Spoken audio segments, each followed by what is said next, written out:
Okay. Hello, dear students. How are you? I hope you are feeling well. Today, we shall continue with our lectures.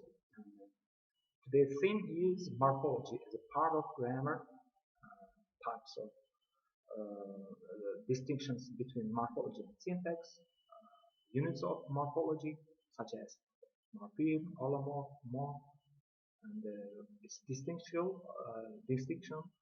features. So, in our previous lessons, we have discussed grammatical categories, grammatical meanings, units of language, language levels, and so on. And today, it's continuation of our previous lectures, and they are strongly interrelated to each other. As I said in my previous videos, grammar consists of two big parts, um, such as morphology and syntax. And today we shall start from morphology. Morphology as a part of grammar. So I will explain the theme by means of slides, PPT. Start. Okay. Morphology as a part of grammar. Okay. Morphology. As I said, traditional division of grammar is is comprised of morphology and syntax. In shortly, we can describe morphology as the grammar of words and syntax as the grammar of sentences, because morphology deals with mainly words and syntax mainly deals with sentences. The grammatical structure of different language depends on the type of language. For example, in a highly inflectional language such as Russian, the syntactic role of the word in the sentence is manifested by the grammatical form of the word. Morphology plays an important role in the expression of grammatical meanings of words. The word order is comparatively free. In isolating language such as Chinese, the syntactic role of a word is manifested by its position in the sentence. The word order is fixed. So you can see that morphology is tightly bound to the type of language learning. The division of grammar in modern linguistics. So, as I said, it has two big parts, morphology and syntax. We can also mention text grammar. Okay, morphology is a part of grammar which deals with word verbs, morphemes and words. Syntax is a part of grammar which deals with combinations of words into word groups and sentences. And what is text grammar? Text grammar is a part of grammar which deals with the text macrostructure. So, but I have to point out that the main parts are morphology and syntax. Text grammar is also important, but it mostly deals with syntax major and syntax minor. Okay, let's continue. The line between morphology and syntax is not hard and fast, so it's easy to distinguish between morphology and syntax. For example, the problem of tenses belongs to morphology or syntax. What do you think? What kind of part of grammar deals with tenses? Morphology or syntax? Let's start from this. The form belongs to morphology and belongs to morphology since tenses have different forms. Go, goes, went, shall, will. The use of tenses seems to belong to syntax. In subordinate clause, the choice of tenses depends on the type of the clause. You said you were American, object clause, sequence of tenses. The girl who is smiling at us graduated from this college attributed clause, 3 years of tenses. So you see, its form deals with morphology, in some cases with syntax, when it touches upon the theme of clause, object clause, attributive clause, and so on. In English, the classification of words into parts of speech seems to belong to morphology. So,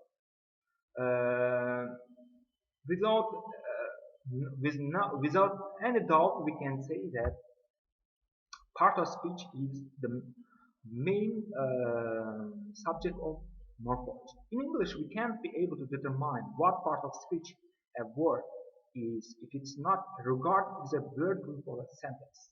For example, take a right turn. Now, turn right, the to be chicken adjective, to be a chicken. Now, to chicken verb. As you see, uh, here the main role plays an important part in order to in order to distinguish between word groups. We use parts of speech. Text. The third part of grammar, text grammar, discourse analysis. So, text grammar is the subject of discourse analysis. Uh, for example, the text is a unit larger than a sentence. The research discovering and classifying types of text structures, composition, forms, or macrostructures. The analysis of the text macrostructure, a large-scale statement of the text content, meaning. Basic units of the text grammar, superphrasal units, sentence groups, and texts. So, these are the main subjects of discourse analysis. Analysis of connected speech for collating culture and language. Basic units of discourse analysis text in social contexts. Discourses are everything that is connected with texts. Participants, their age, occupation, gender, race, education, the purpose of the text, social, cultural, personal meanings, actions performed by the participants, etc. So, discourse analysis not only deals with form and content and meaning, but also you have to pay attention to its semantic usage, its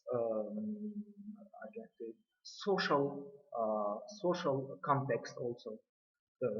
So I can say discourse grammar is not also only a part of grammar. It touches upon it mainly interrelated with other parts of linguistics as well. So you have to keep it in mind. Okay, and text is a basic means of communication. Discourse, the process of communication, text and social context, is emphasis on its functional social context. So, if you talk about text, it's only a basic means of communication. Discourse is a larger notion than a text because it touches upon the process of communication and social context. And it puts emphasis mainly on its functional social context. So it means where the communication is taking place, what kind of people are conversing with each other, and so on. Okay? Morphology as a part of grammar. To study morphology, to acquire practical knowledge of the actual function of morphological oppositions and how words are actually inflected in English. Furthermore, how one is to learn to make full use of existing morphological oppositions. In order to study morphology, we have to be able to acquire practical knowledge of the actual function morphological oppositions. So, morphology as a greater term implies a scientific study of animals and plants. In linguistics, morphology, part of grammar that studies the forms of words. So, morphology is not only an object of study of linguistics, but for example, we can use it in botany and biology. In that case, it implies a scientific study of animals and plants. It's whole study, general study. But in linguistics, morphology, part of grammar that studies the forms of words. Accidents, part of grammar which treats the inflection of words, or the declension of nouns, adjectives, etc., and the conjugation of verbs. It deals mainly with the inflectional or inflected verb forms. Morphology is concerned with sequences of phonemes that have meaning. Okay, so morphology is closely connected with Phonology. Phonology studies speech sounds as a means of differentiating the sound calls of words and morphemes which are semiologically relevant. Morphology is aimed at analyzing the relations between phonology and morphology. The ways the phonological positions are used to render morphological discipline visible. Zip, zip, zeal, seal. You can see by means of sounds we are differentiating the types of forms of parts of speech of these words. Or grammatical relevant differences come, came, met. Okay, let's continue. The word morphology. Greek morphe from logos word. So it stands for form and the word. Element morph, morpheme, allomorph, or biology, theology, archaeology. Element E recurs in history, unity, alternative, beauty. So the expression of plurality, the use of a special grammatical device, a morpheme in one of its realizations. S in patience, Z in medical histories, in unities of time, place, and action, Z in nouns, names, etc. Okay? Morphology. That branch of linguistics which concerns itself with the structure of words as dependent on the meaning of constitutive morphemes. The system of morphological positions in a given language, including their grammatical categories as a unities of form and content. Example. The word form, speaks, and worked consists of lexical morphemes. The lexical meaning and grammatical morphemes. The grammatical meaning of mood, tense, number, person. Speak, speaks, work, worked, etc. So it's mainly interrelated. It's with its grammatical meaning, grammatical form, and grammatical categories.